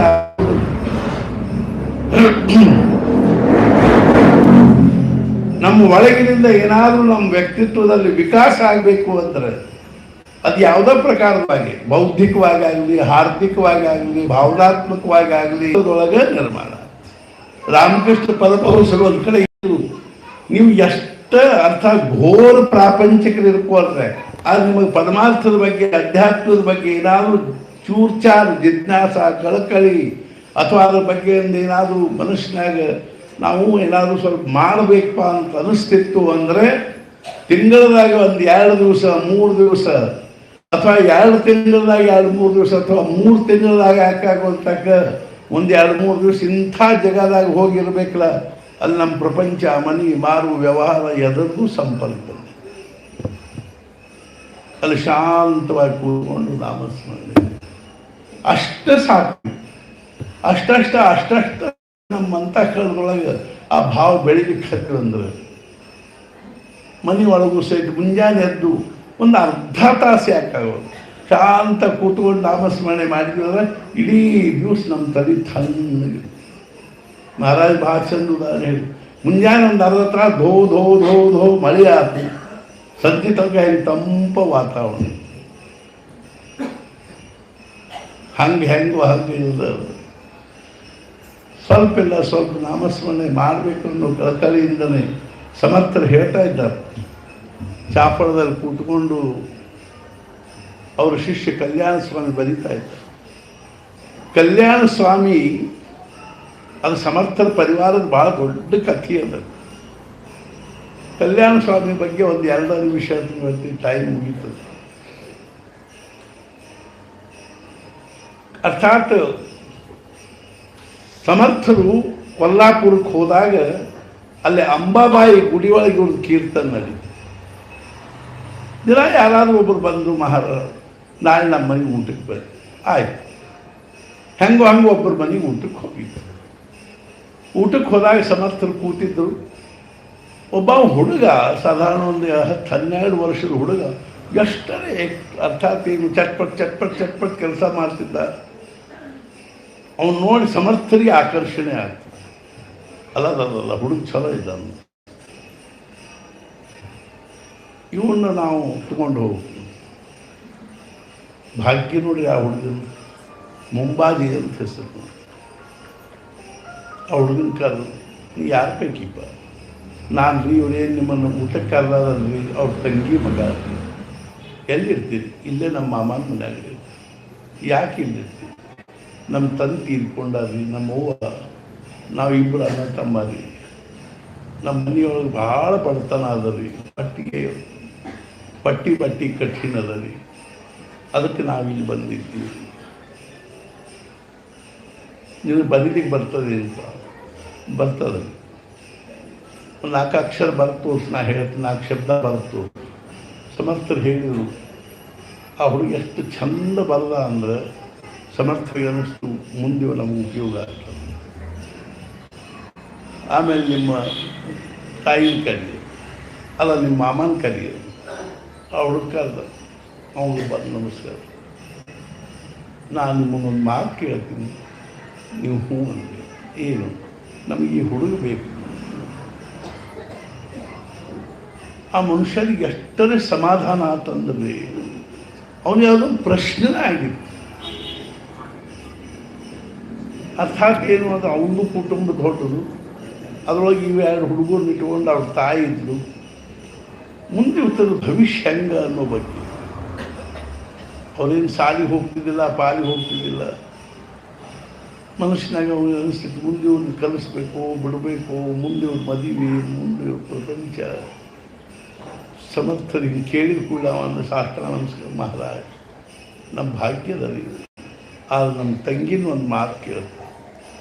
ಆಕಿನ ಅವ್ರನ್ನ ಕರೆದು ಕೇಳು. ಆಕೆ ಅಂತೂ ಮುಂಚೆ ಶಾಸ್ತ್ರ ನಮಸ್ಕಾರ ಎರಡನ್ನೂ ತೊಗೊಂಡು ಹೋಗ್ರಿ ಅದು. ನಮಗೆ ಇವನು ಸಂಭಾಳಿಸೋದು ಕಠಿಣ ಆಗಿದೆ ಎರಡೂ. ಇವು ಸಣ್ಣ ಹುಡುಗಿದ್ದಾನ್ರಿ, ನೋಡ್ಲಿಕ್ಕೆ ಅಲ್ಲಿ 10-12 ವರ್ಷ ಹುಡುಗಿದ್ದಾನ. ತನ್ನ ವಯಸ್ಸಿನ ಅಷ್ಟ ಬಾಕ್ರಿಗಿಂತ 10-12 ವರ್ಷದ ಹುಡುಗಿದ್ದಾನ್ರಿ, ಇವ ತನ್ನ ವಯಸ್ಸಿನ ತಕ್ಕ ಬಾಕ್ರಿ ತಿಂತ. ದಿನ ಒಂದು 10-12 ಬಾಕ್ರಿ ತಿಂತ. ನನಗೇನು ಅದ್ರ ಬಗ್ಗೆ ಹೇಳ್ರಿ ಮಾಮ, ನಮ್ಮ ಅಣ್ಣನ ಮನ್ಯಾಗ ಎಷ್ಟು ದಿವಸ ಅಂತ ಹಿಂಗಿರು ನಾವು. ಸಮರ್ಥಂದು, ವಾಹ್ ಭಗವಂತ ನಿನ್ನ ಕೆಲಸ ಆಯ್ತು ನೋಡ್ರಿ. ಗುರು ಶಿಷ್ಯರು ಹೆಂಗೆ ಪ್ರೇರಣೆ. ಅವ್ನು ಕರ್ಕೊಂಡ ಹೋದ್ರು. ಆಮೇಲೆ ಒಂದು ಹುಡುಗಂದ, ನೀವು ಅವ್ನು ಇಲ್ಲೇ ಇರೋದು. ಹಂಗೆ ಮೊದಲೇ ದಿವಸ ರೀ ಹೊಂಟಾರಿ, ಒಂದು 2-3 ದಿವಸ ಆಗಿತ್ತಲ್ರಿ ಹೊಂಟಿದ್ರು. ಹೊಂಟಾಗಿ ಸಹಜವಾಗಿ ಸಮರ್ಥರಿಗೆ ಏನು ಅನ್ನಿಸ್ತೀವಿ ಅಂದ್ರೆ, ಈ ಹುಡುಗನಿಗೆ ನಮ್ಮ ಬಗ್ಗೆ ಎಷ್ಟು ನಿಷ್ಠ ಅದ ನೋಡ್ಬೇಕು. ಅಲ್ಲಿ ಹೊಂಟಾಗಿ ಒಂದು ಊರಾಗ ಏನಿತ್ತು ಅಂದ್ರೆ, ಒಂದು ಜಾತ್ರೆ ಇರ್ತದೆ. ಆ ಜಾತ್ರೆ ಒಂದು ನಂದಿ ಕೋಲು ಹಿಡ್ಕೊಂಡು ಹೊಂಟಿತ್ತು. ಆ ನಂದಿ ಕೋಲು ಮುಂದೆ ಹೋದ ಕೂಡ ರಸ್ತೆಯ ಮೇಲೆ ಒಂದು ದೊಡ್ಡ ಗಿಡ ಬಂದಿತ್ತು. ಆ ಗಿಡದ ಬುಡಕಿಂದ ಹೋಗ್ಬೇಕಾಗಿತ್ತು. ನಂದಿ ಕೋಲು ಹಿಂಗೆ ಬಗ್ಗಿಸಂಗಿಲ್ಲ, ಅದು ದೇವ್ರು ಕಟ್ಟಿರ್ತಾರೆ. ಆ ಗಿಡದ ಟೊಂಗಿ ಹೊರತು ನಂದಿ ಕೋಲು ಮುಂದಕ್ಕೆ ಹೋಗ್ತಿದ್ದಿಲ್ಲ. ಆವಾಗ ಅದ್ರ ಸಲುವಾಗಿ ಬಿಜಾಪುರದಿಂದ ಆದಿಲ್ ಶಾಹಿ ಪರವಾನಗಿ ತರಬೇಕು. ಅದೆಲ್ಲ ಇರ್ಕೋವಂತ ಖರೆ ಕಡಿದು ಕಠಿಣ. ಯಾಕಂದ್ರೆ ಆ ಟೊಂಗಿ ಅಕಸ್ಮಾತ್ ಕಡದು ಬಿದ್ದರೆ ಒಂದು ಭಾನಾಗ ಬೀಳ್ತದೆ. ಮಗ್ಗಲ್ದಾಗ ಒಂದು ದೊಡ್ಡ ಭಾವ ಇತ್ತು. ಹೆಂಗೆ ಕಡಿಬೇಕು ಚರ್ಚೆ ಅಂದ್ರೆ ಇವರಿಬ್ಬರು ಗುರು ಶಿಷ್ಯರು ಹೊಂಟವ್ರು. ಅದ ಗಿಡದ ಕೆಳಗೆ ನಿಂತು ನೋಡ್ಲಿಕ್ಕೆ ಹತ್ತಿದ್ರು ಜಾತ್ರೆ. ಆವಾಗ ಸಮರ್ಥರು ಹೇಳಿದ್ರು, ಮುಂಬಾ ಕಾಯ್ಪಾತು, ಏನು ನೋಡ್ಲಿಕ್ಕೆ ಹತ್ತು ಗಿಡ ಅಂದರು. ಅಂದ್ಕೂಡ ಅವ್ರ ಪಕ್ಕದಲ್ಲಿ ಕೊಡ್ಲಿಕ್ಕೆ ಕೊಟ್ಟರು. ಗಿಡ ಹತ್ತಿದ್ರು ಬಡ ಮೇಲೆ. ಇತ್ಲಾಗ ಟೊಂಗಿ ಅತ್ಲಾಗಿಂದ ಬೀಳುವಂಗೆ ಇತ್ಲಾಗ ನಿಂತು ಕಡಿ ಥಾಮ್ ಅತ್ಲಾಗಿ ನಿಂತು ಕಡಿ. ಜನರೆಲ್ಲ ಗಾಬರಿ ಆದ್ರೆ ಅತ್ಲಾಗಿ ನಿಂತು ಕಡಿ ಅಂದ್ಕೊಂಡು ಆ ಟೊಂಗಿ ಸಹಿತ ಬೀಳೋ ಪರಿಸ್ಥಿತಿ. ಆದ್ರೆ ಒಂದು ಸೆಕೆಂಡ್ ವಿಚಾರ ಮಾಡಲಿಲ್ಲ ಆ ಹುಡುಗ. ಅವನ ಮನುಷ್ಯನಿಗೆ ಏನು ವಿಕಲ್ಪ ಬಂದಿರಲಿ, ಗುರುಗಳು ನನಗೆ ಹಿಂಗ್ಯಾಕೆ ಹೇಳಿದ್ರು ಭಾವನೆ.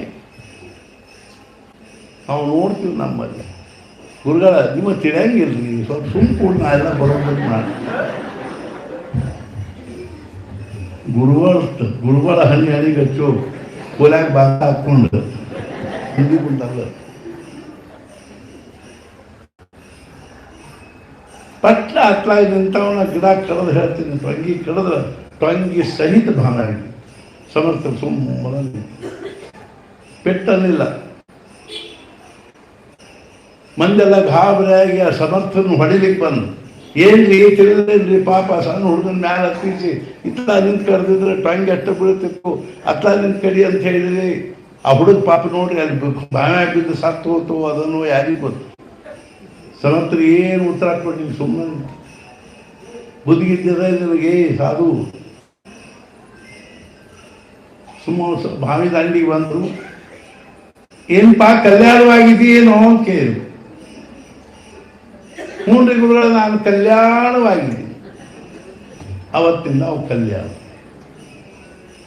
ಎಂಥೆಂಥ ಅವರು ಅವನಿಗೆ ಆಜ್ಞಾ ಮಾಡ್ತಿದ್ರು, ಅವನ ತಂತ ಪಾಲಿಸ್ತಿದ್ದ ಅನ್ನೋದನ್ನು ನೋಡಿದ್ರೆ ಕೇವಲ ಆಧ್ಯಾತ್ಮಿಕ ಕ್ಷೇತ್ರದಲ್ಲಿ ಮಾತ್ರ ಇಂಥ ಶ್ರದ್ಧಾ ನಿಷ್ಠಾ ಇದ್ದದ್ದು ಕಂಡು ಬರ್ತದನೆ ಹೊರತು ವ್ಯಾವಹಾರಿಕ ಕ್ಷೇತ್ರದಲ್ಲಿ, ಲೌಕಿಕ ಕ್ಷೇತ್ರದಲ್ಲಿ ಶ್ರದ್ಧಾನೂ ಇಲ್ಲ, ನಿಷ್ಠಾನೂ ಇಲ್ಲ, ವಿಶ್ವಾಸವೂ ಇಲ್ಲ. ಬರೇ ಮನಸ್ಸು ಡೋಲಾಯಮಾನ ಆಗ್ತದೆ. ಹಿಂಗಾಗಿ ಮನಸ್ಸಿಗೆ ಶಾಂತಿ ಇಲ್ಲ, ಸಮಾಧಾನ. ಯಾರ ಮೇಲೂ ವಿಶ್ವಾಸ ಇಲ್ಲ, ಗುರುಗಳ ಮೇಲಿಲ್ಲ, ಮನ್ಯಾಗ ಮಂದಿ ಮೇಲಿಲ್ಲ, ಆಪ್ತ ಮಿತ್ರರಲ್ಲಿ ವಿಶ್ವಾಸ ಇಲ್ಲ, ಭರವಸೆ ಇಲ್ಲ, ಶ್ರದ್ಧಾ ಅಂತೂ ಇಲ್ಲೇ ಇಲ್ಲ, ನಾಮಸ್ಮರಣೆಯಲ್ಲಿಲ್ಲ, ಭಗವಂತನಲ್ಲಿಲ್ಲ, ಪಾಪ ಪುಣ್ಯಗಳಲ್ಲಿ ಶ್ರದ್ಧಾ ಇಲ್ಲ, ಪೂರ್ವಜನ್ಮ ಅರ್ಥಾತ್ ಏನು ಅಂದ್ರೆ ಪೂರ್ವ ಜನ್ಮದಲ್ಲಿಲ್ಲ, ಮುಂದಿನ ಜನ್ಮದಲ್ಲಿಲ್ಲ, ಸ್ವರ್ಗದಲ್ಲಿಲ್ಲ, ನರಕದಲ್ಲಿಲ್ಲ. ನನಗೇನು ಏನು ದೊಡ್ಡ ಪಾಪ ಅಂತ ಹಚ್ಚಿದಿ, ಏನು ದೊಡ್ಡ ಪಾಪ ಅಂತದ.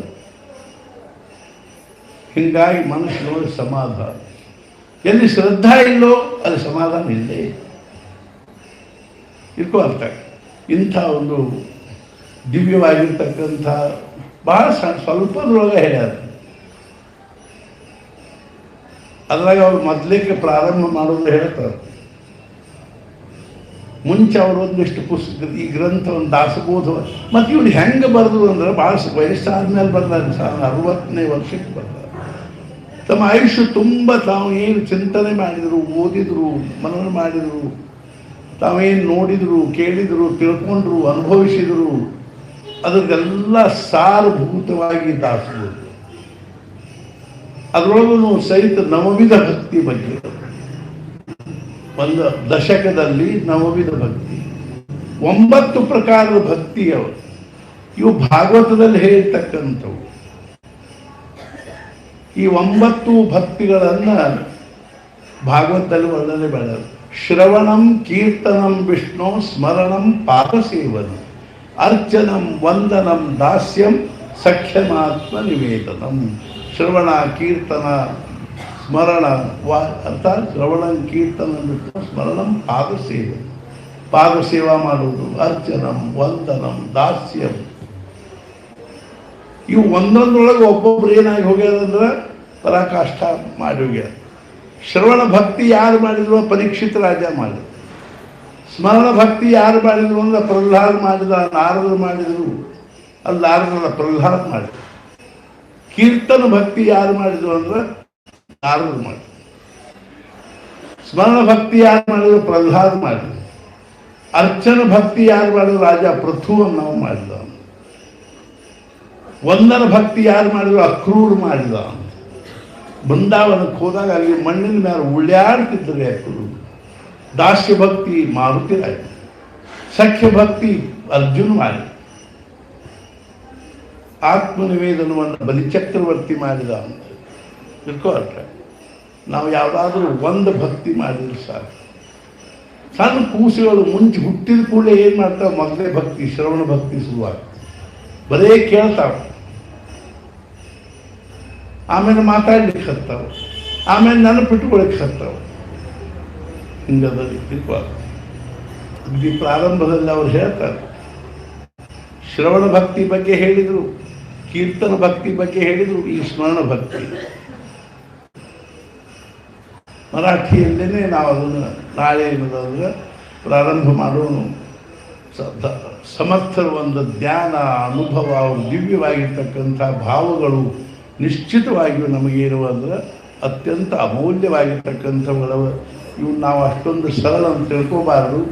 ನಾವು ಅವುಗಳ ಬಗ್ಗೆ ಬಹಳಷ್ಟು ಮಹತ್ವ ಬುದ್ಧಿ ಕೊಟ್ಟು ನಾವು ಇದನ್ನೆಲ್ಲರೂ ನಾಳೆ ನಿಮಗೆಲ್ಲರಿಗೂ ಆ ಶ್ರವಣ ಭಕ್ತಿ ಒಂದು ಅರ್ಥಾತ್ ಏನು ಅಂದರೆ ಮರಾಠಿ ಕನ್ನಡ ಎರಡೂ ಇದ್ದದ್ದು ಪಾಂಪ್ಲೆಟ್ ಕೊಡ್ತೀವಿ. ಆ ಪಾಂಪ್ಲೆಟನ್ನು ನೀವು ಮನೆಯಲ್ಲಿ ಇಟ್ಕೊಂಡು ದಿನ ಒಂದು ಸಲ ಅದನ್ನು ಓದಿದರೆ ಅರ್ಥಾತ್ ಏನಾಗ್ತದೆ ಅಂದರೆ ಶ್ರವಣ ಭಕ್ತಿಯ ಮರ್ಮ ಏನದ ಅನ್ನೋದು, ನಾಮ ಸ್ಮರಣ ಭಕ್ತಿಯ ಮರ್ಮ ಏನದ ಅನ್ನೋದು ಗೊತ್ತಾಗ್ತದೆ. ಆದ್ದರಿಂದ ನಾಳೆ ನಿಮಗೆಲ್ಲರಿಗೂ ನಾವೊಂದು ಆ ಕರಪತ್ರವನ್ನು ಕೊಟ್ಟನೇ ಇದನ್ನು ಶುರು ಮಾಡಬೇಕಂತ ಮಾಡಿದ್ದೀವಿ. ಆದ್ದರಿಂದ ಈಗಾಗಲೇ ಸಮಯ ಆಗ್ತಾ ಇದೆ. ಆದ್ದರಿಂದ ಈ 8 ದಿನಗಳವರೆಗೆ 7 ದಿನಗಳವರೆಗೆ ನಡೆದಿರ್ತಕ್ಕಂಥ ಈ ಪರಮಾತ್ಮನ ದಿವ್ಯ ಸಾನ್ನಿಧ್ಯದಲ್ಲಿ ಸದ್ಗುರುಗಳ ಒಂದು ಆರಾಧನಾ ಮಹೋತ್ಸವ ಏನದನ್ನು ನಿಜವಾಗಿ ನಮ್ಮೆಲ್ಲರ ಜೀವನದಲ್ಲಿ ಅತ್ಯಂತ ಮಹತ್ವಪೂರ್ಣವಾಗಿರ್ತಕ್ಕಂಥದ್ದು. ಇದನ್ನು ಸುಮ್ಮನೆ ಬಂದು ಹೆಂಗೆ ಮುಂಬೈದಲ್ಲಿ ಈ ಲೋಕಲ್ ಇರ್ತಾವ್ರಿ, ಆ ಟ್ರೈನಲ್ಲಿ ಹತ್ತಬೇಕಾದ್ರೆ ಏನೂ ಗದ್ದಲ, ನಾವೇನು ಧರ್ಪಣ ಮಾಡುವ ಅವಶ್ಯಕತೆ ಇಲ್ಲ. ಆ ಗದ್ದಲಲ್ಲಿ ನಿಂತುಬಿಟ್ರೆ ಸಾಕು, ಅವರ ಒಳಗೆ ಕರ್ಕೊಂಡೋಗ್ಬಿಟ್ಟು ಹೆಂಗೆ ಹಂಗೆ ನಾವು ಹೆಬ್ಬಳಿಗೆ ಬಂದು ಈ ಗದ್ದಲದಾಗ ಸೇರ್ಕೊಂಡ್ಬಿಟ್ವಿ ಅಂದ್ರೆ ಮಹಾರಾಜ ನಮ್ಮನ್ನು ಸರಳ ತಗೊಂಡು ಟಿಕೆಟ್ ತೆಗಿಸಿದ್ರು ಆಯ್ತು, ತೆಗೆಸದಿದ್ರು ಆಯ್ತು. ಹೆಣ್ಮಕ್ಳಿಗಂತೂ ಟಿಕೆಟ ಇಲ್ಲ.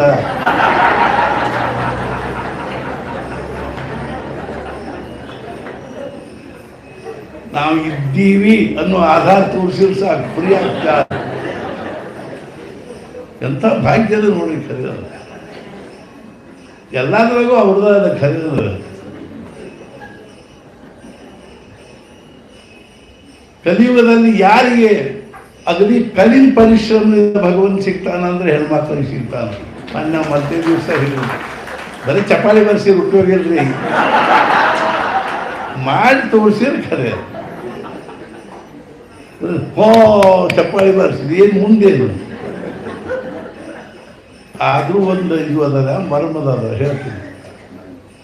ಈ ಹೆಣ್ಮಕ್ಳ ಸಂಖ್ಯೆ ಗಂಡ್ಮಕ್ಳ ಸಂಖ್ಯೆ ನೋಡಿ ನೀವು 50-50 ಇಲ್ಲಿದ, 90-10 ಅದ. ಆದರೂ ಪ್ರಪಂಚದೊಳಗೆ ಸತ್ಪುರುಷರು ಯಾರು ಹೆಚ್ಚಿಗೆ ಆಗ್ಯಾರ ಹೆಣ್ಣು ಗಂಡಸರಾಗ್ಯಾರ. ಎಲ್ಲಿ ಹಿಂದೆ ಬೀಳ್ತೀವಿ ಗೊತ್ತಾಗೋದು. ಆದ್ದರಿಂದ ನೀವು ಸಹಿತ ಏನು ಹಮ್ ಕಿಸಿ ಸೇ ಕಮ್ ನಹಿ ಹೈ ಅಂತಂದು ಜಬರ್ದಸ್ತ್ ಜಪ ಮಾಡಿ ನಾಮಸ್ಮರಣೆ ಮಾಡಿ ಇನ್ನು ಮುಂದಿನ ಭವಿಷ್ಯದಲ್ಲೇ ನೀವು ನೋಡ್ಬೇಕಾದ್ರೆ ಮುಂದೆ ಭವಿಷ್ಯದೊಳಗೆ ಹೆಣ್ಮಕ್ಳ ಸತ್ಪುರುಷರ ದೊಡ್ಡ ಸಂಖ್ಯೆ ಇಲ್ಲ.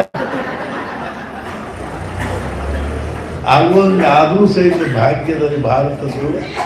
ಆದ್ದರಿಂದ ಸದ್ಗುರುಗಳಲ್ಲಿ ನಾವು ಪ್ರಾರ್ಥನಾ ಮಾಡುವುದೇನು ಅಂದ್ರೆ ನಮಗೆಲ್ಲರಿಗೂ ಆಯುಷ್ಯ ಆರೋಗ್ಯ ಐಶ್ವರ್ಯವನ್ನು ಅನುಗ್ರಹಿಸಲಿ ಮತ್ತು ಮುಖ್ಯವಾಗಿ ನಮಗೆಲ್ಲರಿಗೂ ಭಗವಂತನ ಭಕ್ತಿ, ನಾಮದಲ್ಲಿ ಪ್ರೇಮ ಹಾಗೂ ಸದ್ಗುರುನಂದ್ಯವಾಗಿರ್ತಕ್ಕಂಥ ನಿಷ್ಠೆಯನ್ನು ಕೊಡಲಿ ಅಂತ ತಿಳ್ಕೊಂಡು ಹೇಳಿ ಸದ್ಗುರುನಾಥ ಮಹಾರಾಜ್ ಕಿ ಜೈ. ಜೈ ಜೈ ರಘುವೀರ